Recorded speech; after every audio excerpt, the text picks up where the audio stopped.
Welcome to Pluralsight. My name is Julie Lerman, and you may know me as one of the most recognized authorities in the world on Entity Framework, Microsoft's data access platform for .NET developers. This Getting Started course has been completely updated for EF Core 3.1, which was released in December 2019.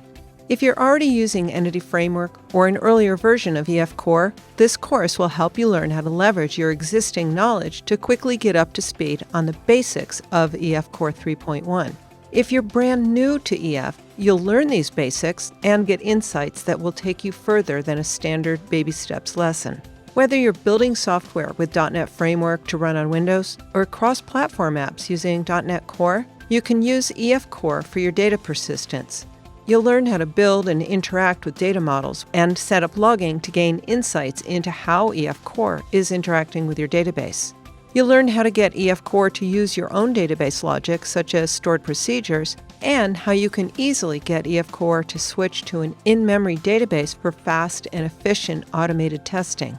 We'll then apply these lessons to use EF Core for data persistence in an ASP.NET Core API, which any front end can then connect to.